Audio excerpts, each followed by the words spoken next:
All right, I'm going to take off your bandages now. Saying that, the doctor began unwrapping the bandages around my husband's eyes. My husband had barely been able to see. A few days ago, he had finally decided to undergo a corneal transplant. And today, for the first time in a long while, he would be able to see something. My husband had already had low vision when he met me.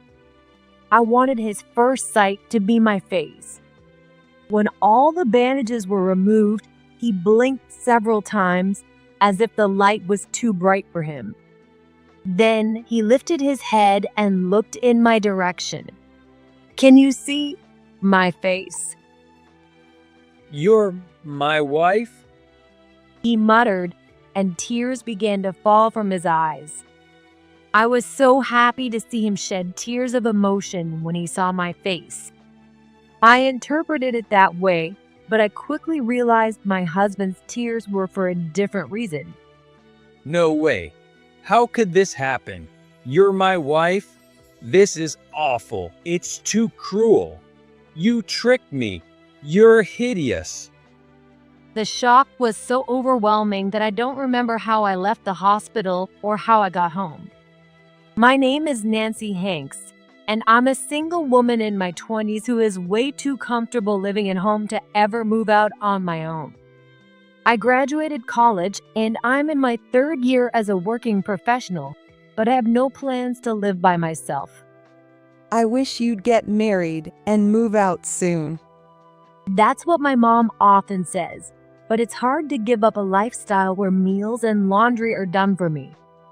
Living at my parents' home helps me save money for the future since I don't have any big expenses, and I don't have any friends or a boyfriend to invite over anyway. From my point of view, there's no reason to leave. I'm the typical person who hasn't become independent from their parents, just like anyone else. But little by little, my life started to change. One day, I was waiting for the train to head to work at the station platform. It was a normal weekday, nothing different from usual, standing in line with the same people at the same train door. But that day, I saw something unusual. There was a man in a suit on all fours, searching for something.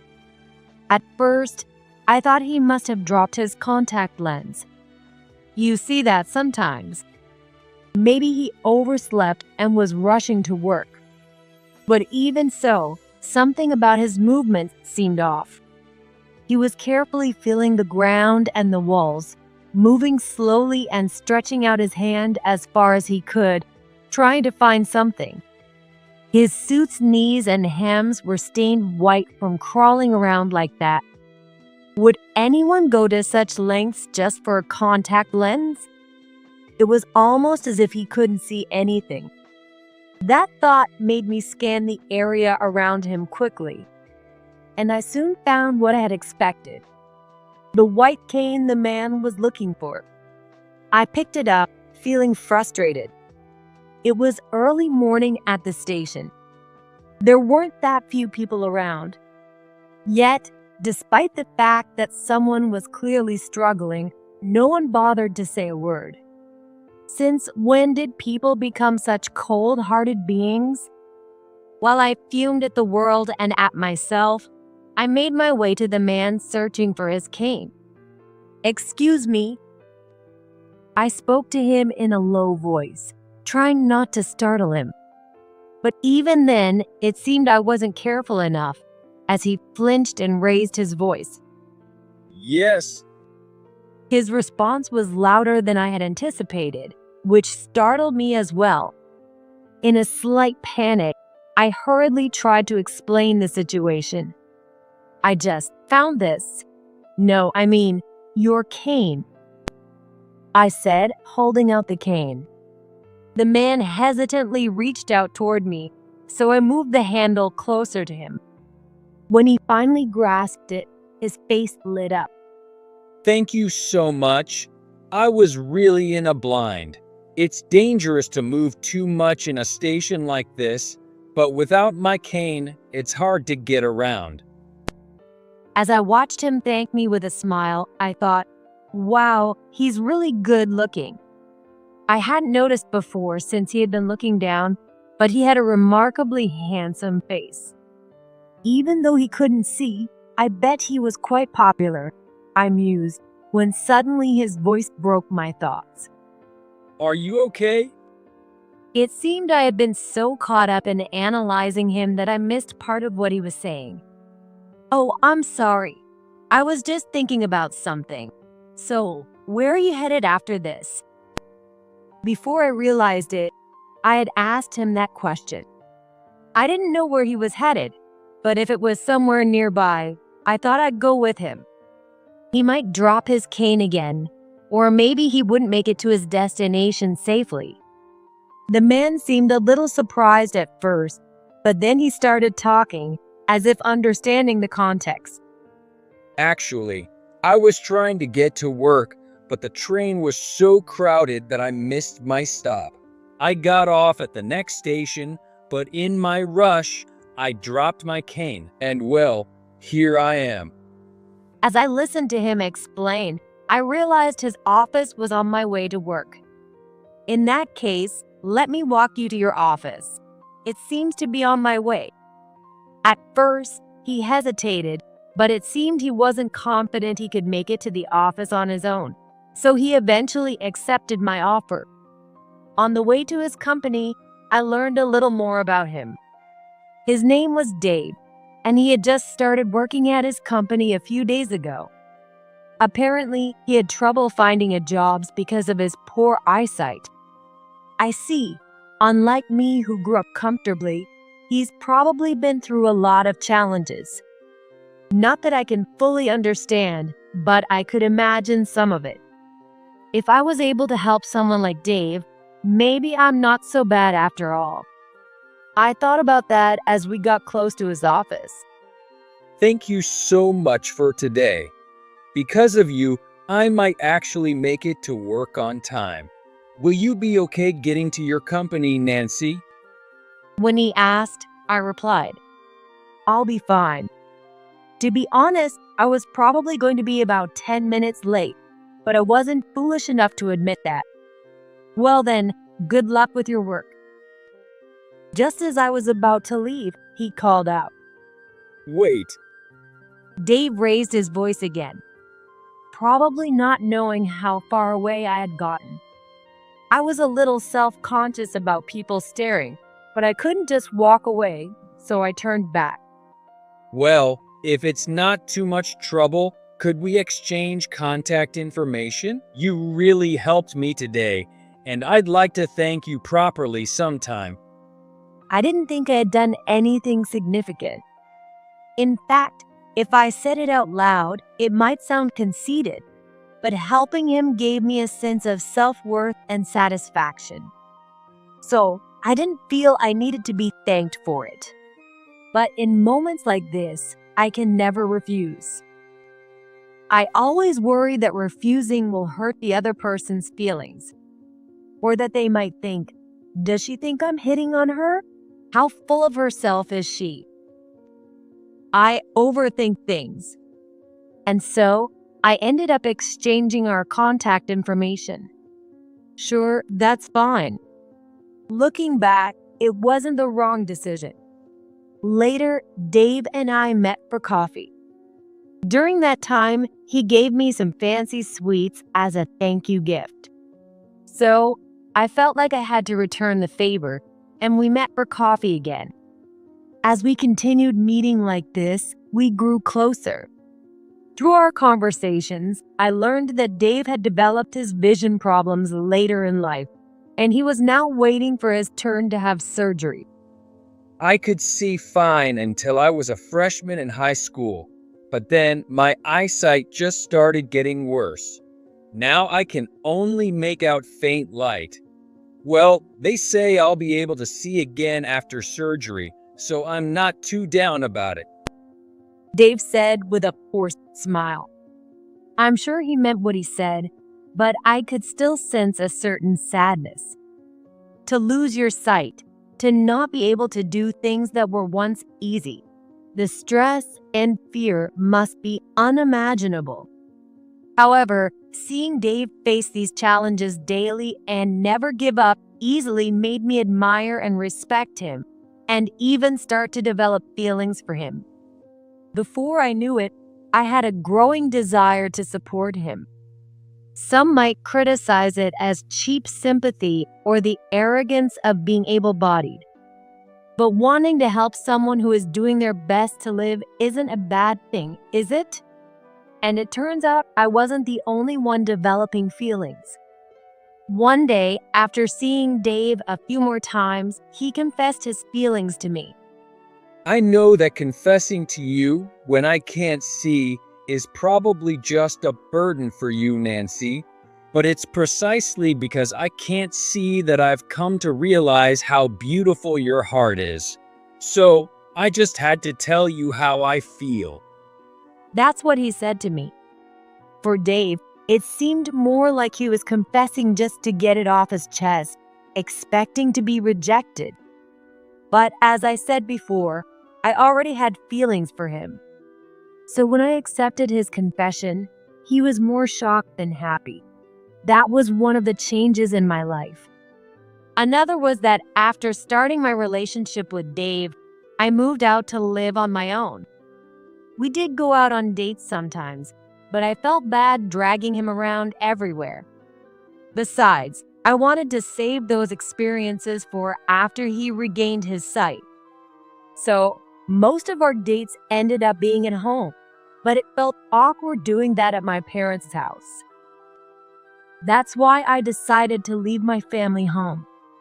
We gradually fell into a semi-cohabitation routine, and about 6 months into our relationship, Dave proposed to me. That was a surprise for me too. I had started thinking more about marriage since we began living together. Is this what being a couple feels like? Between his confession and the proposal, it felt like Dave and I were completely in sync. With that in mind, I answered his proposal. I'd love to. However, a few months after we got married, I found myself facing a problem. It was Dave's changing behavior. Before we got married, despite being unable to see, Dave always did things for himself. In the beginning, out of concern and wanting to show how capable I was, I started doing everything for him. But since we both worked, that naturally started to become a burden for me. It also seemed that being overly protective was stressful for Dave too. According to him, once he memorized the layout of the house and furniture, getting around wasn't that difficult. Of course, suddenly rearranging the furniture or leaving things on the floor would be dangerous. But I was naturally neat, so that wasn't an issue. Because of that, Dave would take his dishes to the kitchen after meals, and he even helped bring in the laundry. However, lately, Dave hasn't been helping with anything at all. I had heard that men sometimes grow distant after getting married, but I never expected Dave to be one of them. Feeling a bit sad, I said to him, "If you're done eating, can you take the plates to the kitchen?" Then Dave said something shocking. Why should I? It's more efficient for you, Nancy, since you can see to do it. After all, I'm visually impaired, basically blind. It's only natural that a healthy person like you should take care of me. Dave would have never said something like this before we got married. I sighed as I cleared the dishes, thinking about how things had changed. And then my mom's words came to mind. I had called her for advice about Dave's attitude just a few days earlier. Didn't I tell you so? But that's exactly what my mom ended up saying. I told you, didn't I? I said, why don't you wait to get married until Dave's eyes are healed? But you just said, we're already living together, so it's the same as being married. And now you're coming back to rely on us. You should try harder on your own. Then she hung up.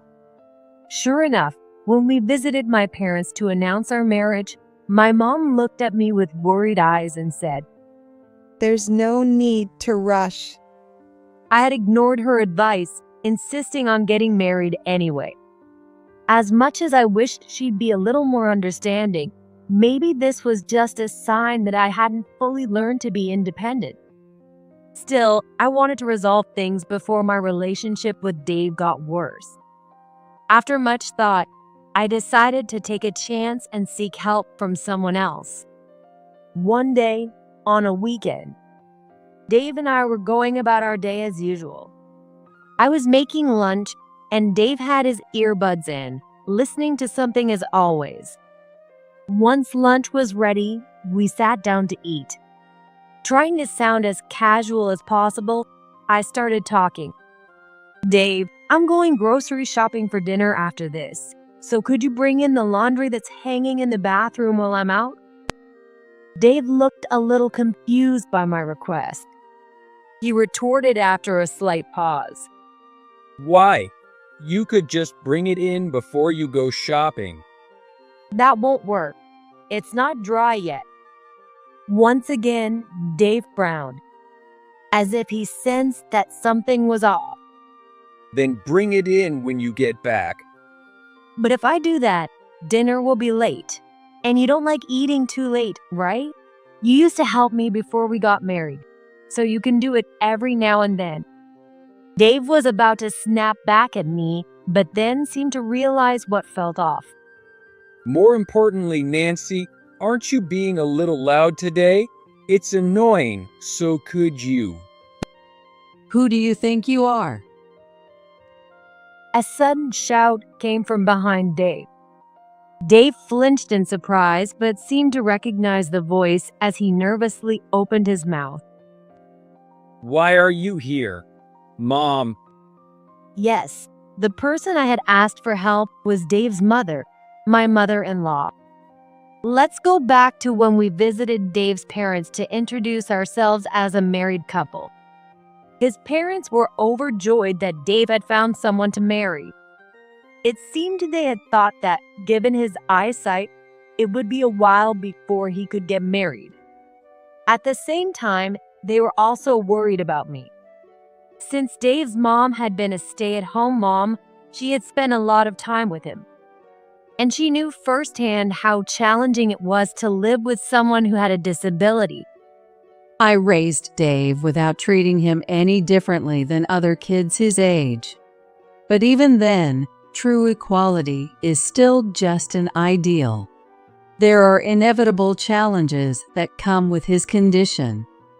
If you ever feel unsure about anything in the future, don't hesitate to rely on me. Even if it's something like, Dave's not pulling his weight as a husband. Can you give him a pep talk? I'm here for you. Before we left that day, she had said this to me quietly. So this time I asked for her help, meaning, give him a stern talking to because he's not pulling his weight as a husband. I had asked her to come over early in the morning and secretly observe Dave's behavior. Honestly, I felt guilty for tricking Dave like this, especially since he couldn't see, but my mother-in-law told me not to worry. After all, he's been using his blindness as an excuse to slack off and rely on you, hasn't he? If that's the case, there's no harm in turning the tables on him. Sure enough, Dave started voicing his complaints at me. Are you one of those people who looks down on the disabled too? But he was immediately scolded by his mom. Be quiet. You always say you want to be treated equally when it's convenient, but the moment things get tough, you hide behind your disability. You've had that bad habit for years. What are you going to do if Nancy gets fed up with you and leaves? I hate to say this, but realistically, there aren't many people willing to marry someone with a disability. And it's hard to find a woman as kind and patient as Nancy. As Dave received a lecture from his mom, he started to reflect and eventually apologized to me. I'm sorry. I was taking advantage of your kindness. I'll change, I promise. Please forgive me. Dave was deeply embarrassed. Being scolded by your mom as an adult really hits you hard. I even started to feel a little sorry for him halfway through. Maybe I had overdone it. With that thought, I accepted his apology, and from then on, Dave started doing things for himself again. A few months later, Dave's turn for surgery finally came. The operation would only take about 2 hours, but that didn't mean he'd be able to see immediately. Since the surgery was in the evening, they would remove the bandages the next day to see if his vision had improved. The surgery ended successfully, and all that was left was to remove the bandages. Finally, the moment arrived. In the hospital room, it was me and Dave's parents. The doctor entered the room, nodding to us as he walked in. All right, I'm going to take off the bandages now. Saying that, the doctor began unwrapping the bandages from around Dave's eyes. I moved closer to Dave, leaning in slightly so that my face would be the first thing in his line of sight. I wanted my face to be the first thing he saw. In a way, this felt like our true first meeting. The thought made me feel nervous as well. Once all the bandages were off, Dave blinked several times as if the light was too bright after such a long time. Then he raised his head and looked in my direction. "Can you see my face?" Is that you, Nancy? When I nodded, Dave began to cry. Seeing him shed tears of joy just from seeing my face made me so happy. At least, that's how I interpreted it. But it turned out that his tears were for a different reason. No way. Is this some kind of joke? You're my wife? This is awful.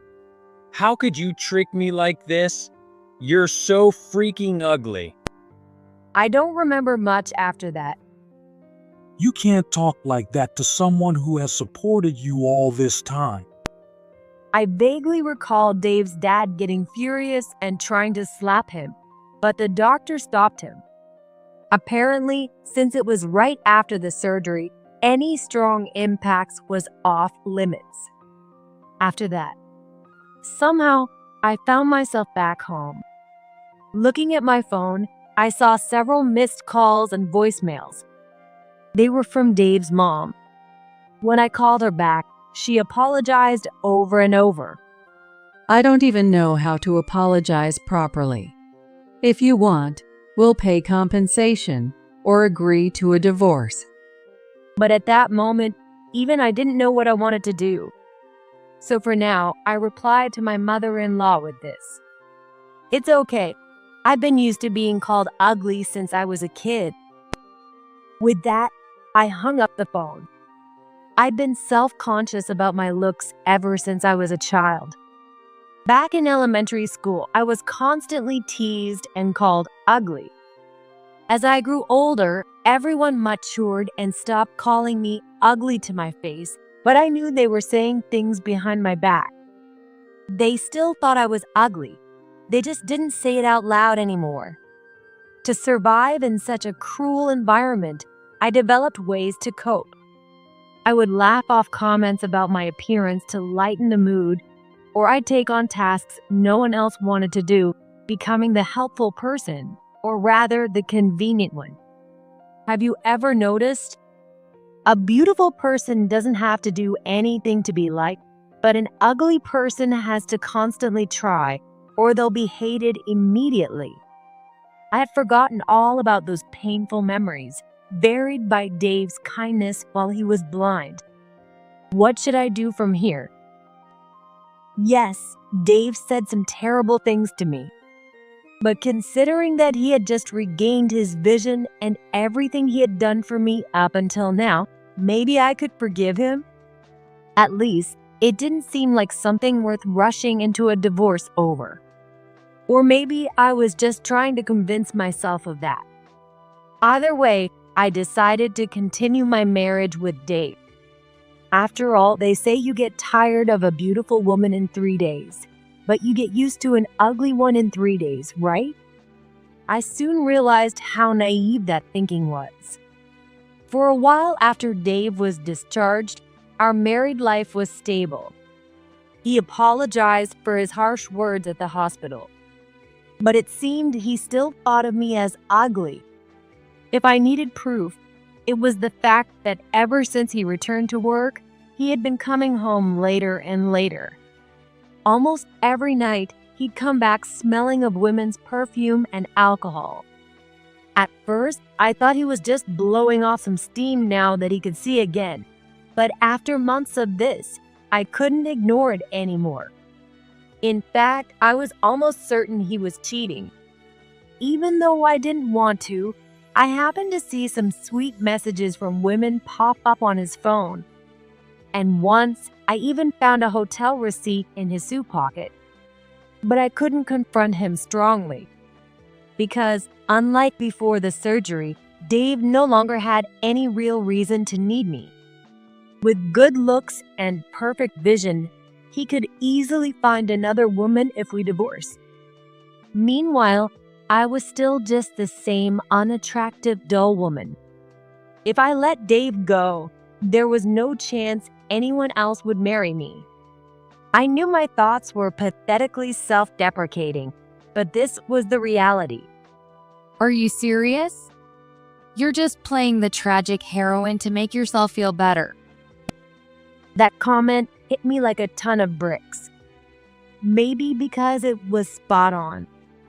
That day, I had been venting to my coworkers about my marriage during lunch. Then one of younger colleagues, Maria, said this to me. I can't stand it. Nancy, you're letting yourself be deceived by a man just because you think you're ugly. The other coworkers tried to stop her, saying, "That's enough." But Maria kept going. Nancy, you're just making excuses.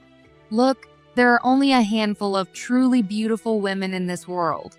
Strip off all their makeup, and most of them are ugly underneath. But despite that, they work on themselves with fashion, makeup, and sometimes even improving their minds and personalities. They put in the effort to better themselves.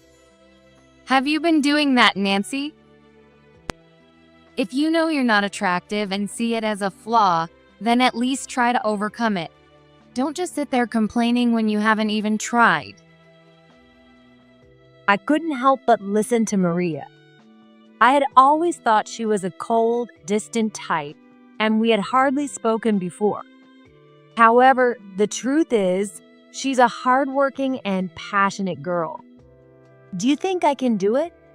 Can I become a strong woman like Maria? I don't know about that. Maria responded to my words like that. I don't think I'm particularly strong, and I don't really know you well, Nancy, but I think I can help. Then Maria took a step closer to me and said, Let's show your husband what he's missing. One night, after work, Maria and I found ourselves at a bar. It was a stylish place, but the lighting was so dim that I felt a bit uneasy, especially since it was my first time in a place like that. Relax. Maria seemed to notice and told me to calm down.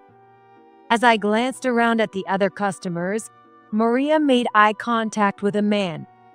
A moment later, he walked over and asked, "Wanna have a drink with me?" My heart started pounding. Not because a man approached me, but because I was nervous. After all, the man was none other than Dave. After getting a lecture from Maria, I spent the next few days learning how to do makeup from her.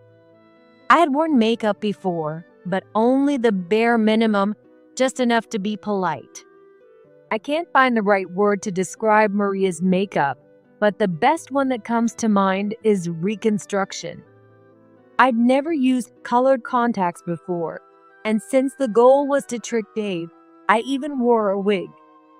Just changing the size of my eyes and hiding my face with my hair gave me a completely different look. Maria also picked out my outfit, something I'd never normally wear. The last time I showed this much leg was probably back in elementary school sports class. And so, transformed into someone else, Maria and I followed Dave after work. Once Dave started drinking with us, the dim lighting seemed to help him not recognize me. You must be quite the ladies' man, right? Maria, while chatting with Dave, started asking him all sorts of questions. Are you married? How many women have you been with? How's your nightlife been lately? Those kinds of questions. Thanks to Maria acting like she was interested, Dave answered everything. Married? Yeah, I am. That makes it even better, doesn't it? What? You don't like married guys? How many women? I've lost count. I hooked up with most of the girls in my high school sports team. Even recently, I've been with about 30 or so, maybe more. Sometimes I'm with multiple girls in one night. Tonight, I'm already adding 2 more. And as for my wife, I sleep around with lots of women, but I can't do it with her. I mean, she's so ugly. Just looking at her face kills the mood. Even taking some energy boost wouldn't help. Maybe if I put a paper bag over her head? He was so open about everything. At this point, I wasn't even angry anymore. I just felt nothing. Normally, you'd expect someone to get suspicious when asked such personal questions, but Dave was drunk and didn't seem to care. He was only focused on one thing. Then Dave dropped the big line. Hey, why don't we go to a hotel? Have you ever had a threesome? It's fun. I could tell Maria was starting to get irritated, but she answered, sure, and we left the bar. Once we got to the room Dave picked at the front desk, he said, Why don't you girls take a shower first? Maria and I replied, got it, and headed to the bathroom. Dave seemed a little curious about the 2 women showering together, but he just glanced at his phone as if to say, well, that happens sometimes. His instincts weren't wrong though. We had no intention of taking a shower. Maria was just helping me remove my makeup. A few minutes later, I approached Dave, who was lying on the bed. I'll never forget the look on his face. Gosh, why is Nancy here? Dave screamed when he saw me, with my wig and makeup completely gone. That's a horrible thing to say. You're the one who invited me for a threesome, I said, and Dave's confusion only grew. Huh? What are you talking about? Not with you. There was another woman, a quiet, pretty one, right? What is this? A dream? Did I drink too much? As he started to panic, I decided to reveal the harsh truth. Thanks for the compliment about being pretty. I've never heard that before, but sorry to disappoint you. That woman was me, with makeup and a wig. No way. Dave made a weird sound and then fell silent, clearly struggling to comprehend. After a few moments, he blurted out in disbelief. What? That woman was Nancy? Wow, makeup is something else, huh? I had no idea Nancy could look so cute. Dave, in a strange turn of events, seemed genuinely impressed by the whole experience. I never imagined Dave would actually compliment my looks. Dave, you got a smooth tongue, don't you? But flattery won't get you anything except divorce papers. I could see the color drain from Dave's face. I've got the whole conversation from the bar with Maria recorded. You've just handed me all the evidence I need for your cheating. I'll also be asking for alimony, so be ready for that. But as a small favor, I'll let you cover the hotel bills since you finally gave me a compliment. Goodbye. Please don't do this. Dave begged, but Maria kicked him aside. We left him in the room and walked out of the hotel. A few days later, after confronting Dave, the divorce was finalized without any issues. My parents had that "I told you so" look on their faces again, but despite everything, they still comforted me. I did feel bad that I couldn't save my marriage, especially for my in-laws who had been so supportive. But instead of blaming me, they apologized, saying, "We're really sorry." They even said, "We'll make Dave pay whatever alimony you ask for," and promised to continue supporting me. I was beyond grateful for that. As for Dave, realizing even his parents had given up on him, he looked completely crushed, but honestly, he brought it on himself. Apparently, he even lost his job. According to Dave's mom, his boss said something like, "It was one thing when you couldn't see, but now that you can, you still don't do your job, and on top of that, your behavior is terrible. We don't need someone like that here." It seems Dave had been using his previous blindness as an excuse to slack off at work. Since that whole ordeal, Maria and I have grown closer. She told me she'd gone through something similar, which is why she pushed me to stand up for myself. But unlike me, Maria didn't just take the humiliation. She had the drive to prove those who mocked her wrong. Thanks to her, I was able to get my revenge on Dave. How could I not love someone like Maria? Now, we go shopping together on weekends, and she's teaching me how to improve myself as a woman. Of course, looks aren't everything, but being your true self isn't always the right answer either. In any case, I want to continue to learn from Maria's boldness. And maybe one day, I'll meet someone who truly loves me for who I am. That's what I think about these days.